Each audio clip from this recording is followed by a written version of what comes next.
Yes, reka tubasuze bakunzi ba Kigali Top News. Amahoro y'Imana n'imigisha bikomeze bibane namwe.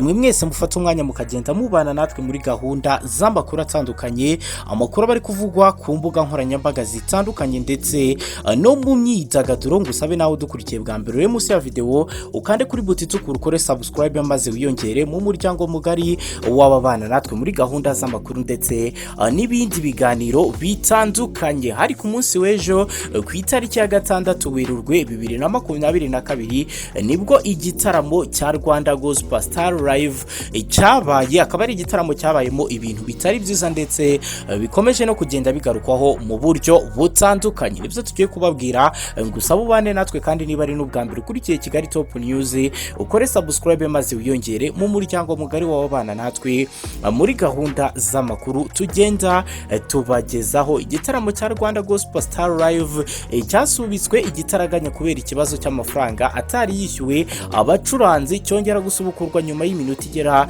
kuri 50 ubwo bari bamaze kwishyurwa. Ibi byabaye ku isaha ya saa 4 n'iminota 12 ubwo basabaga umuhanzi Theo bose babireba kuza ku rubyiniro, ariko ntibyabashije gukunda kuko abacuranzi abanze kuza ku rubyiniro bakomeza gutsimbarara bavuga ko batari bwongere gucuranga batarishyurwa kugera ubwo bishyuwe hashize iminota 50 yose, ndetse abantu benshi bari bamaze no kugenda. Hasigaye mbarwa ku isaha ya saa 5 n'iminota 2 Aline Gahongayire wari umaze kurira wagaragaye yarize nyuma y'ibiganiro yagiranye n'abategura iki gitaramo, yazamutse ku rubyiniro araririmba, ariko abantu bake nibo bari basigaye, aho yaririmbye indirimbo ze zirimo Ndanyuzwe n'izindi zinyuranye, harimo nizo yafashijwemo n'umucuranzi Nzungu ndetse n'umuririmbyi Gabi Kamanzi. Akaba ari igitaramo rero cyitabiriwe n'abantu bake ndetse kiza kugaragaramo n'ibintu byagaragaje isura mbi,